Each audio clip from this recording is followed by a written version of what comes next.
हमने लंकाधिपति रावण के इस पावन चरित्र को भी श्रवण किया कि वो शिव की भक्ति को प्राप्त कर लेता है।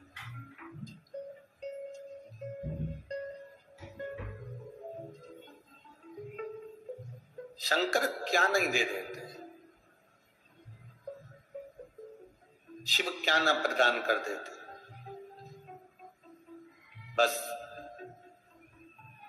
हम सुख की कामना में घर बदल कर देख लेते हैं, हम सुख की कामना में अपनी दुकान बदल कर देख लेते हैं, हम सुख की कामना में अपना व्यापार बदल कर देख लेते हैं, हम सुख की कामना में अपने वस्त्र बदल कर देख लेते हैं।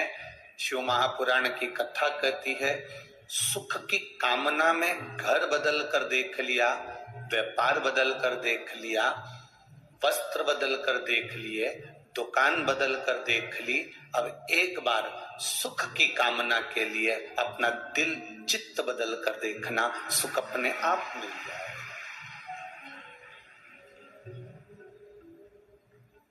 ये मकान नहीं फल रहा, हमने मकान चेंज कर दिया। ये दुकान नहीं फल रही, हमने दुकान चेंज कर दी। ये व्यापार नहीं फल रहा, हमने व्यापार चेंज कर दिया। हम सब कुछ बदल कर देख लिए, तो एक बार अपना मन भी तो बदलो कि आखिर हमारे भीतर ऐसी क्या आसक्ति है, हमारे भीतर ऐसी कौन सी तृष्णा है, हमारे भीतर ऐसा कौन सा लोभ क्या समा गया है जिसके कारण हम भगवान के पास नहीं जा पा रहे।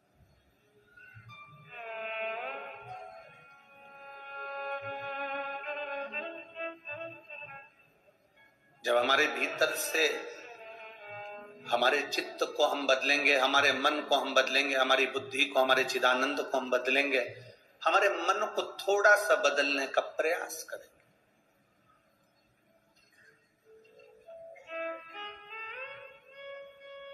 भगवान से दुनिया के लोग सब शिकायत करते हैं, पर आज तक ऐसा व्यक्ति नहीं मिला जिसने भगवान से एक शिकायत करी हो कि तूने मुझे बुद्धि कम दी है। तुम्हारे यहाँ कोई मिला हो तो बता देना ऐसा, जिसने कभी भगवान के सामने जाकर कहा हो कि तूने मुझे बुद्धि कम दी है। दुनिया के लोग शिकायत करते हैं भगवान से, तूने मुझे गाड़ी नहीं दी, तूने मुझे बंगला नहीं दिया, तूने मुझे बेटा नहीं दिया, तूने मुझे बेटी नहीं दी, तूने मुझे शादी नहीं करी, मेरी पत्नी नहीं आई, मेरा पति नहीं मिला, मुझे मकान नहीं दिया, मुझे सरकारी नौकरी नहीं दी, मुझे गवर्नमेंट का जॉब नहीं दिया, मुझे ये नहीं दिया, मुझे जमीन नहीं दी, मुझे जायदाद नहीं दी। दुनिया के लोग भगवान से शिकायत करते हैं कि तूने मुझे ये नहीं दिया। आज तक ऐसा शिकायत करने वाला पूरी दुनिया में नहीं मिला जिसने भगवान से कहा हो कि तूने मुझे बुद्धि कम दी, क्योंकि सब अपने आप को श्रेष्ठ बुद्धि वाला मानते हैं, कोई अपने को बुद्धि में कमजोर नहीं मानता।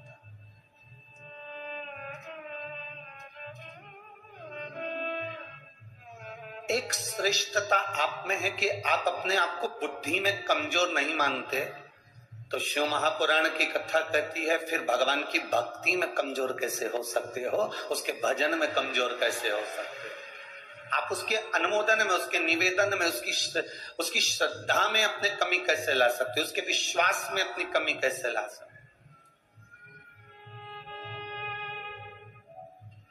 हम अपने भरोसे को प्रबल क्यों नहीं बना पाते।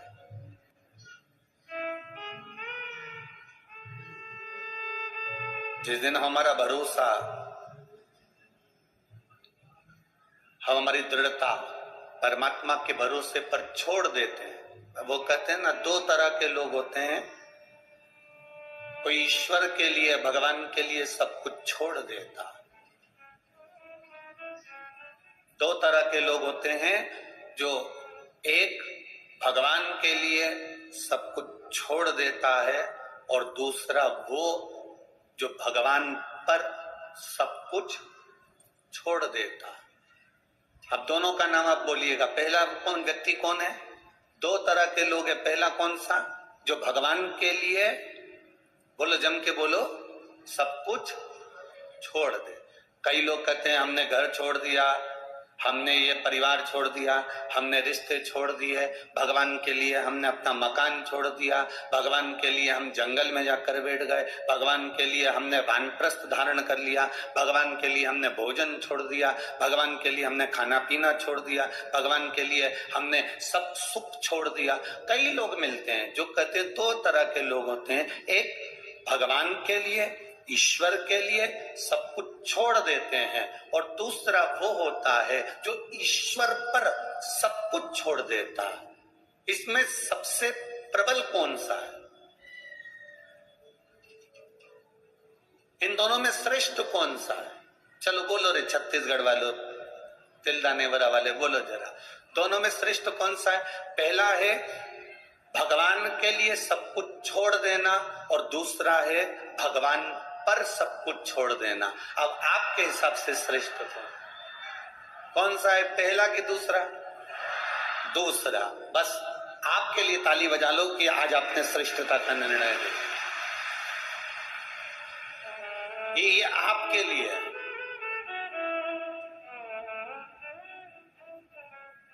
शिव महापुराण की कथा कहती है, हम भगवान के लिए सब कुछ छोड़ दिए, छोड़ने के बाद भी हम जंगल में जाकर बैठ गए, वन में जाकर बैठ गए, गंगा जी के तट पर जाकर बैठ गए, और उसके बाद भी माँ बैठने के बाद भले तुमने छोड़ दिया, उसके बाद भी तुम्हारा मन घर की याद कर रहा है, परिवार याद आ रहा है, मेरी बहू ना जाने कैसी होगी, मेरा पोता ना जाने कैसा होगा, मेरा बेटा ना जाने कैसा होगा, तो फिर भगवान के लिए तुम छोड़े तो फायदा कौन सा हुआ?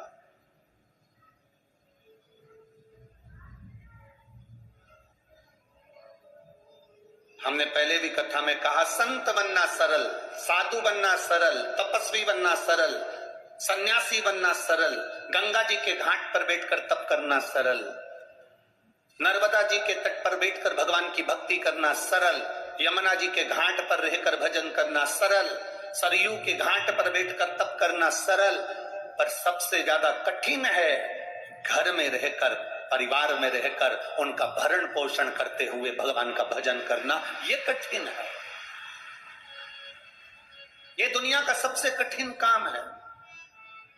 हमने कभी नहीं कहा कि आप अपनी नौकरी छोड़ दो, कथा में आकर बैठ जाओ। हमने ये नहीं कहा कि तुम तुम्हारी दुकान बंद कर दो, कथा में आकर बैठ जाओ। आज तक इस व्यासपीठ ने ये नहीं कहा कि तुम तुम्हारा परिवार छोड़ दो, कथा में आकर बैठ जाओ। ये व्यासपीठ हमेशा कहती रही, अपनी नौकरी करो, अपनी चाकरी करो, अपना व्यापार करो, अपना व्यवसाय करो, पर उस व्यापार को, उस व्यवसाय को, उस नौकरी के साथ में इतना सा समय जरूर निकालना कि तुम्हारे मुख से श्री शिवाय नमस्तुभ्यम निकल जाए, तुम्हारे मुख से राम नाम कृष्ण नाम निकल जाए, तुम्हारे मुख से भगवान का भजन निकल जाए। क्यों?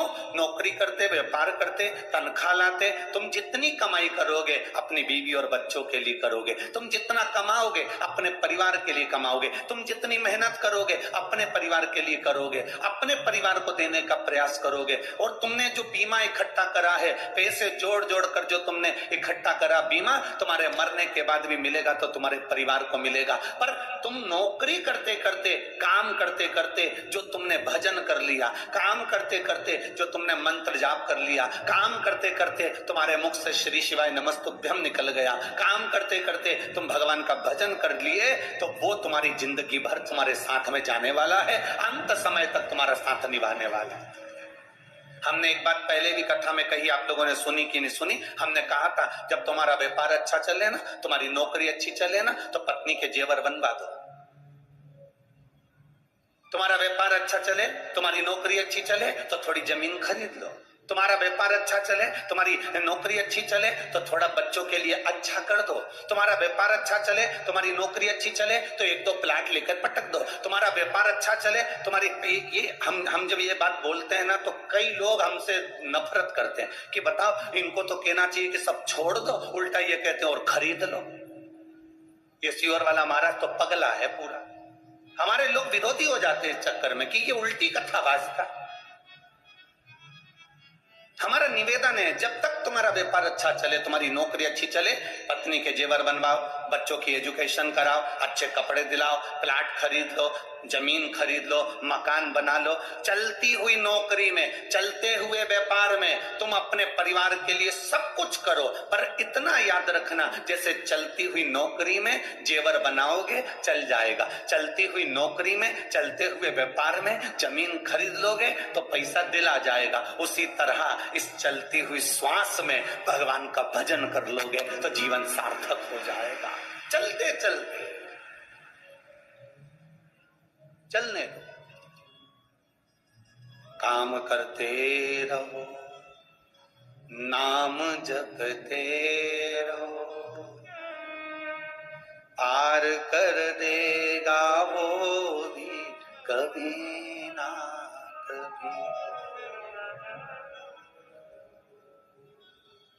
चलती नौकरी में दुकान, चलती नौकरी में व्यापार, चलती नौकरी में जमीन जायदाद सब करो तो हाथ पैर चल रहे हैं, तब तक भगवान का भजन भी करो। शरीर चल रहा है तब तक भगवान का भजन भी करो।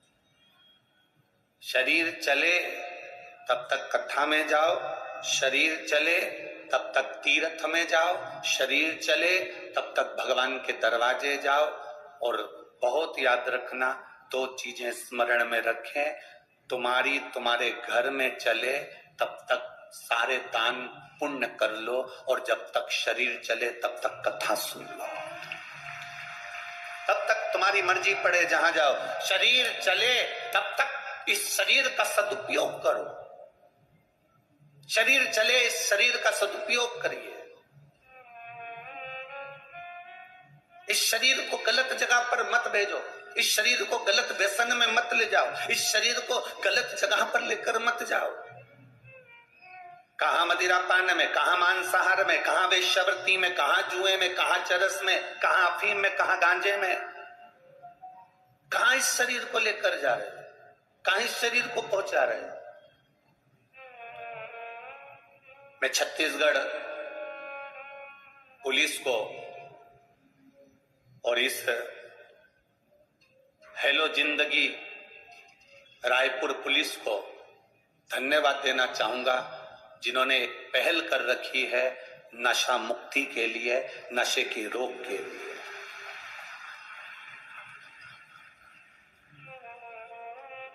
प्रेरणा देते हैं, अपनी ड्यूटी कर रहे हैं, अपनी नौकरी कर रहे हैं।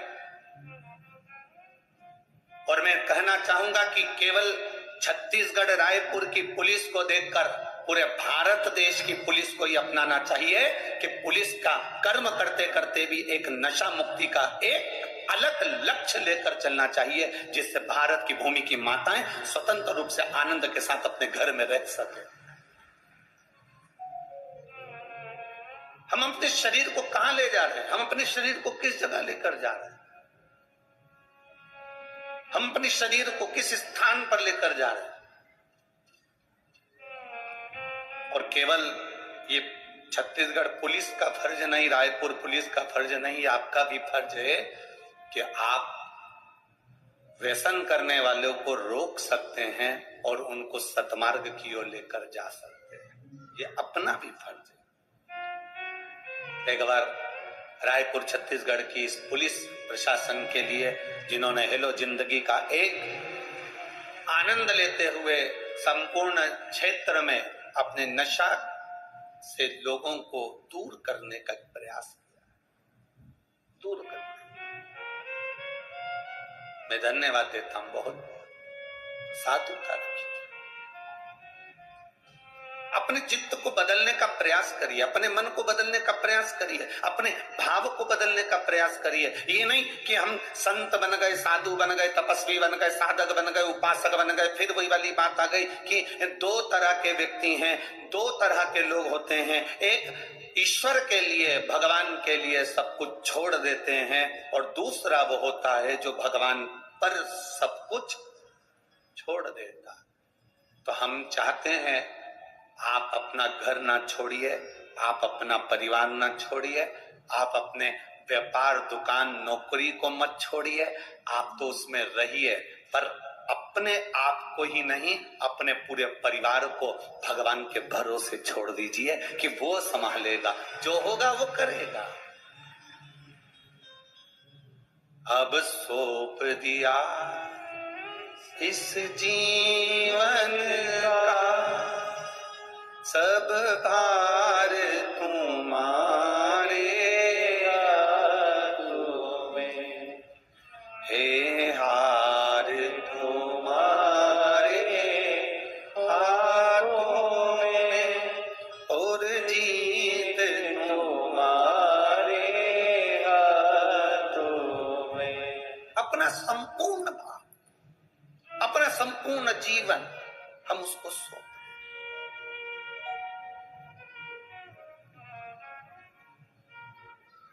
अपने संपूर्ण जीवन को हम परमात्मा पर सौंप दें।